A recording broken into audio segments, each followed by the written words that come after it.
Hello, we're continuing our study on David, but today we're starting him on his downhill journey that's going to last for quite a while.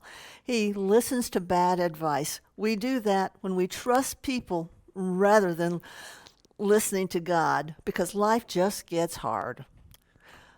David has been running from Saul. He listened to his wife Michal and he ran away. He ran to the prophet Samuel.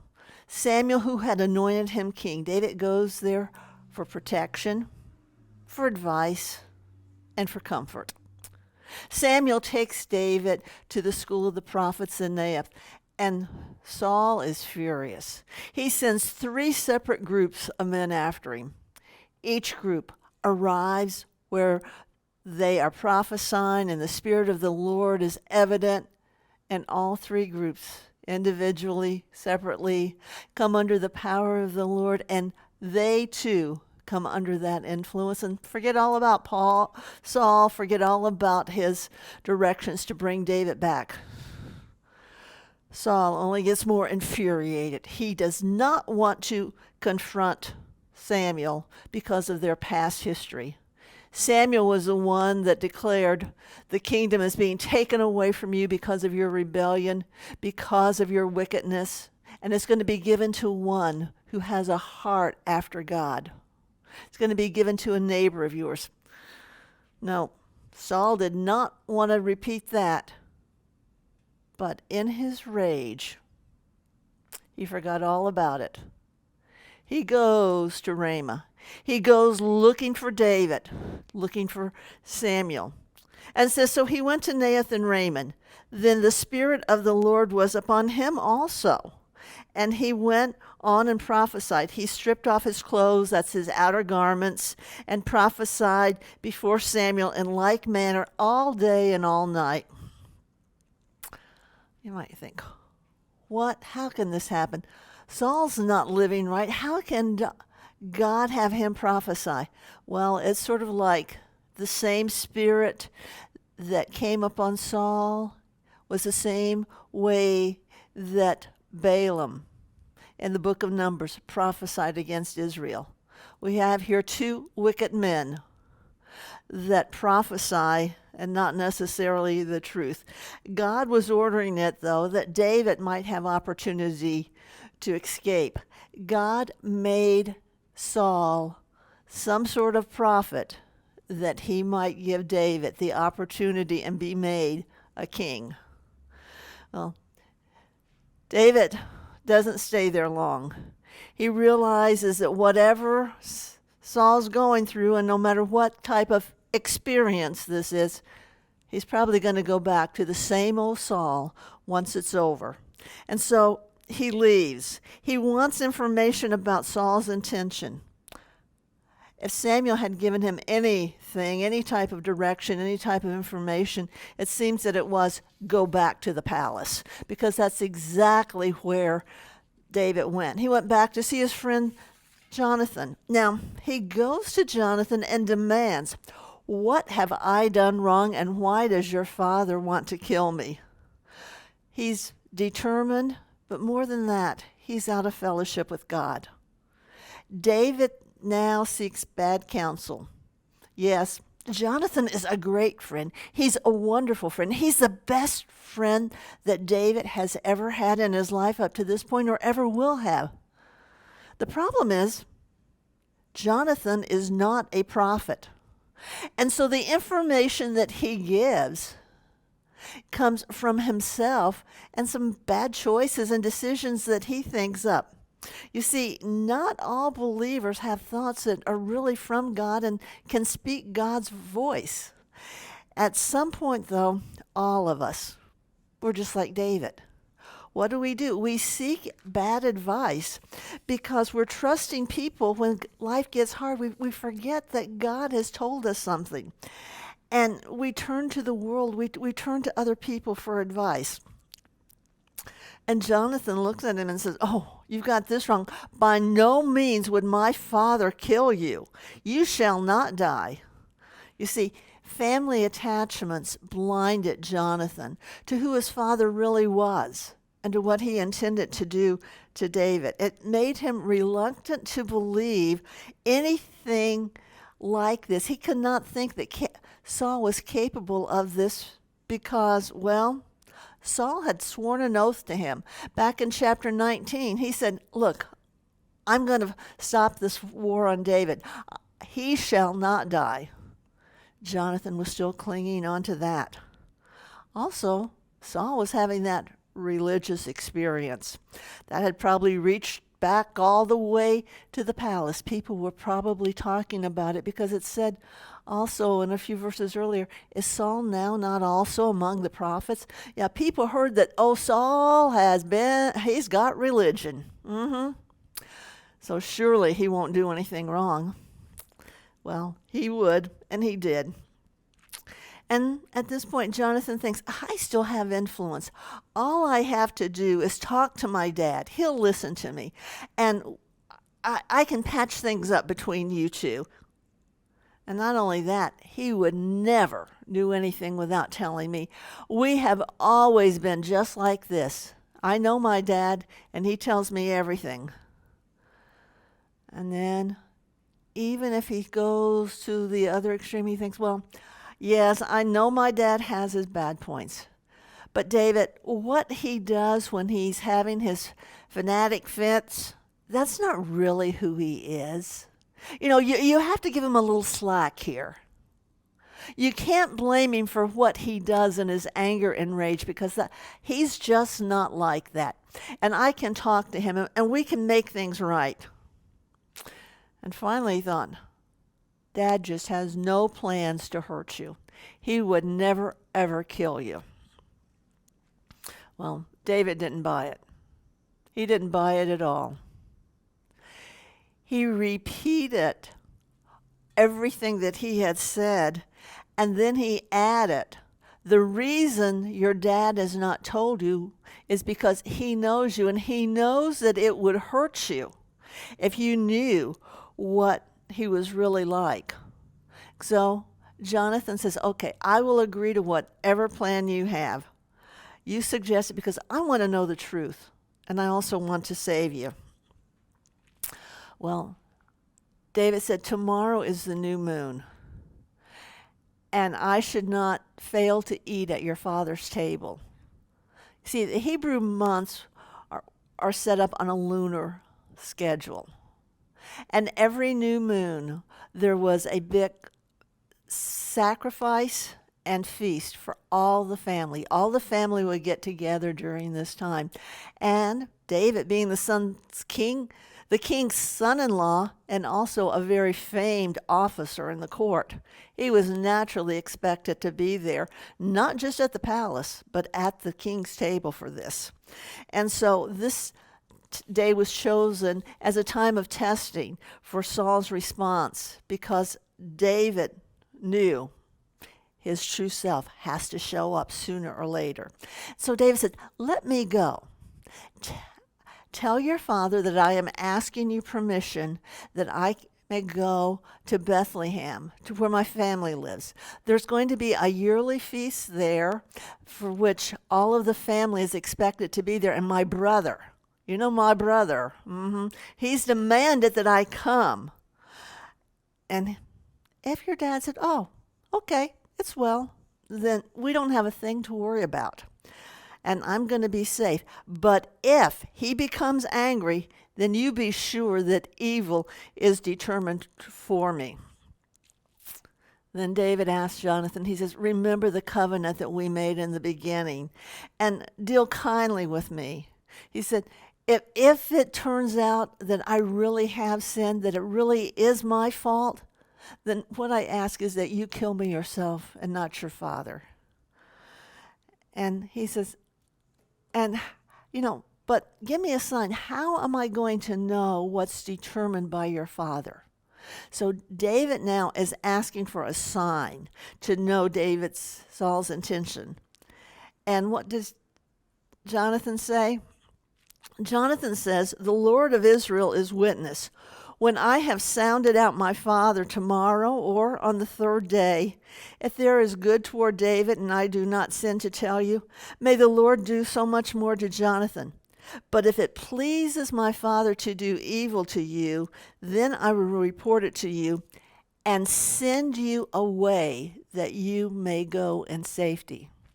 You see, what David had asked for was a sign to let him know Saul's intention.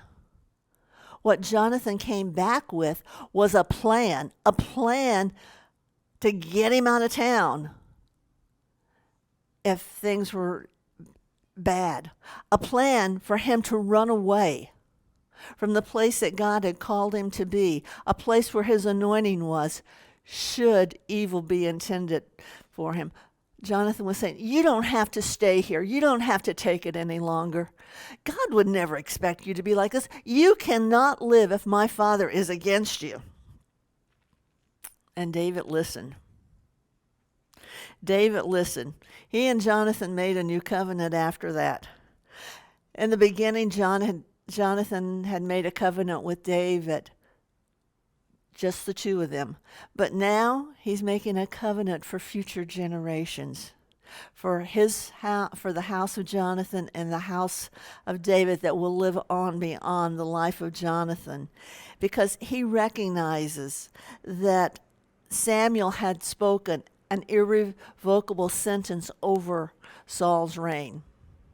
He said that it would be taken away from him and one after God's heart would replace him. He saw David. He knew him very intimately. Then he was able to see his wisdom, his valor, his ability to go out and fight and win wars. He saw the way that God uniquely preserved his life and advanced him through the kingdom. So Jonathan asked then for God to be with David in the future, the same way that God had been with his father Saul in the past. This is a sign of true friendship. Jonathan was so loyal. He was loyal to his father, but yet he was even more loyal to David. He said, I want you to stand by me, and I'm going to stand by you no matter what happens in the face of our Father, even when it comes to life or death. We will stand, and our future families will stand. And Jonathan knew that if David became king, that he himself would never be king.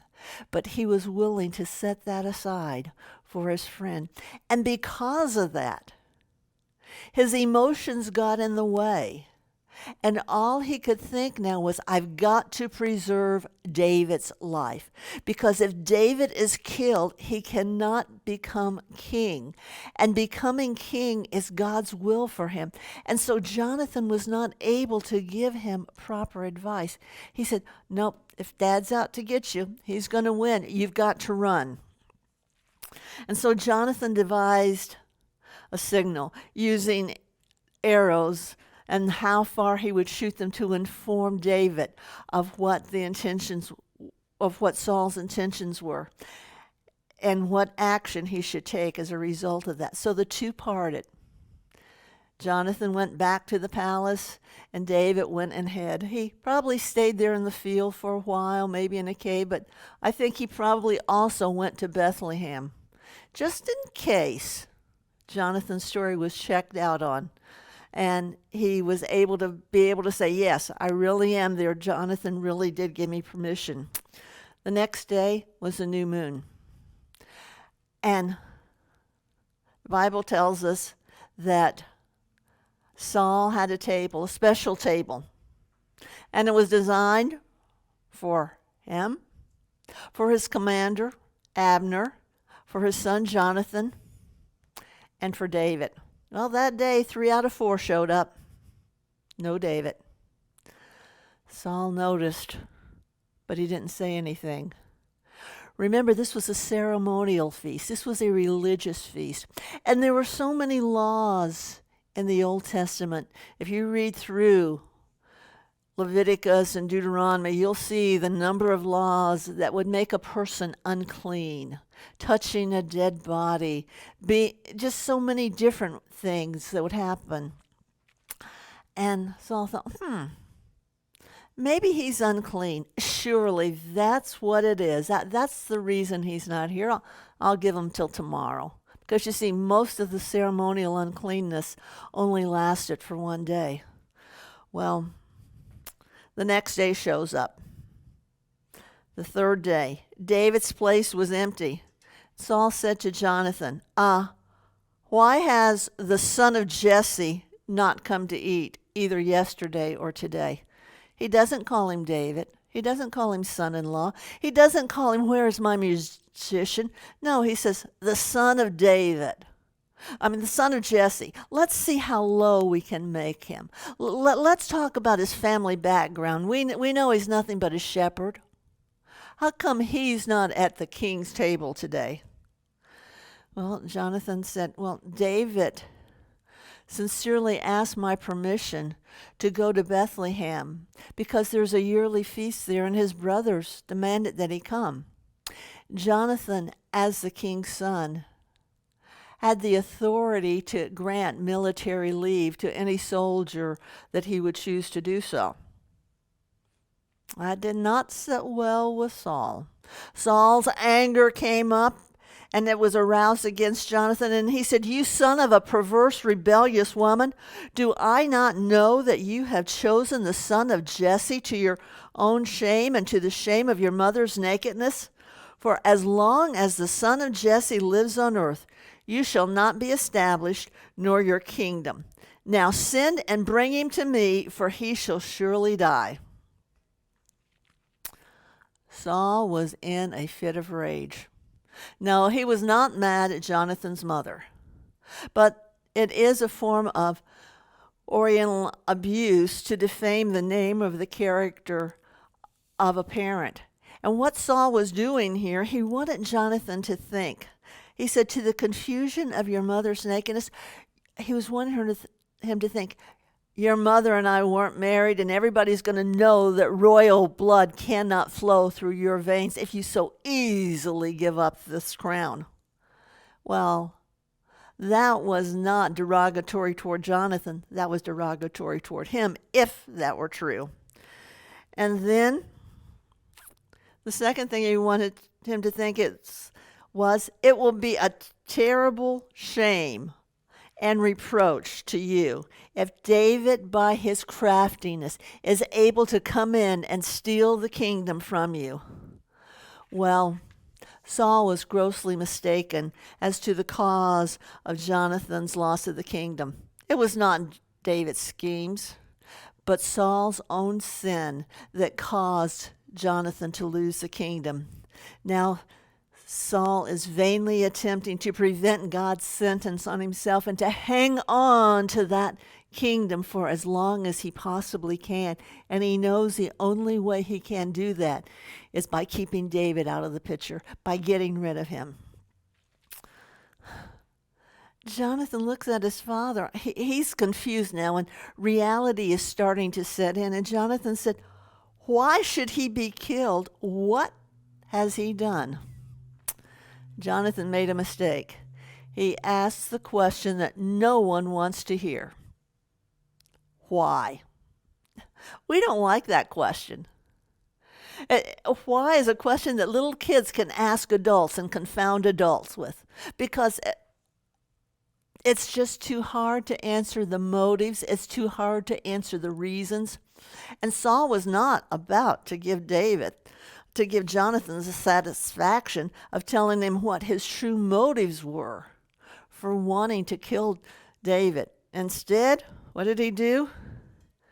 Saul cast a spear at him to kill him, and by this, Jonathan knew that it was determined by Saul, by his father, to kill David.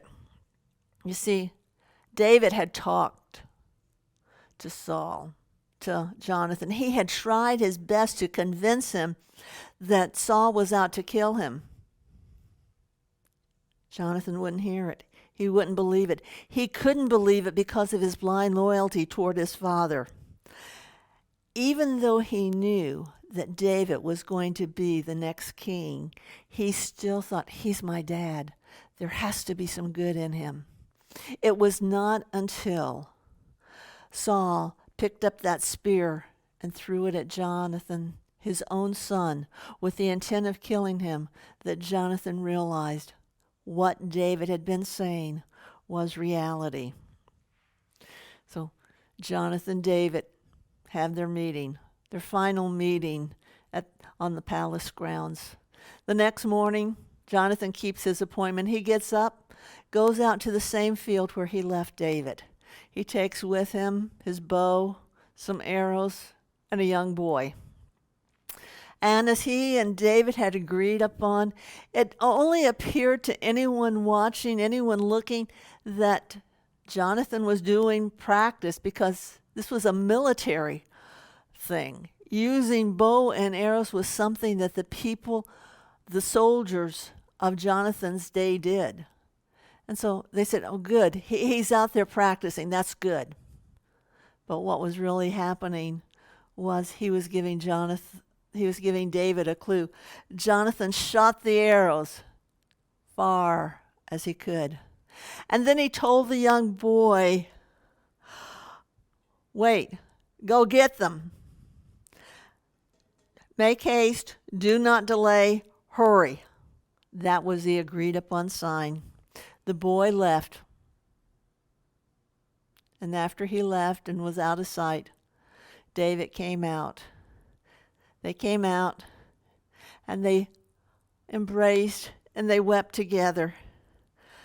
But David the more so. You see, David wept because of all that he was losing. Besides his best friend Jonathan, whom he was sure that he was losing forever, he also lost his wife, good or bad.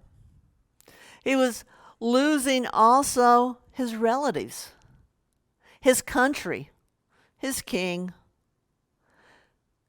And as important as anything to David, he was losing the place where he worshiped and the freedom to worship as he chose. David was losing much.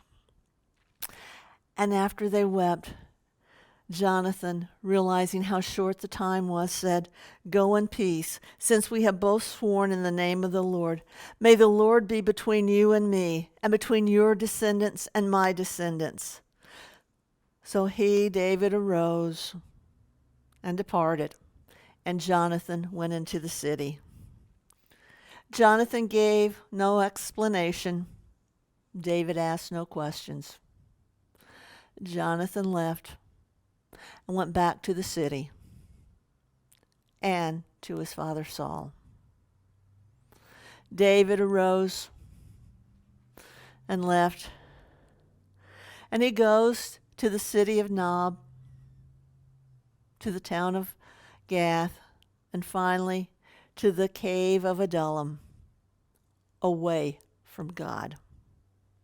He listened to bad counsel, and now he was about to enter the darkest period of his life, a time when he was separated from God. Yes, the time with Absalom in the future would be dark, but even in those dark moments, he could hold on to God. During this time, there was a time of brief separation, but it was a dark time that went on for several years. Why? It started because he listened to bad advice. He got caught up in the fear of what might happen and going through the hard times and listening to the advice of friends, listening to the advice of people he thought he could trust rather than listening to the God who he knew he could trust.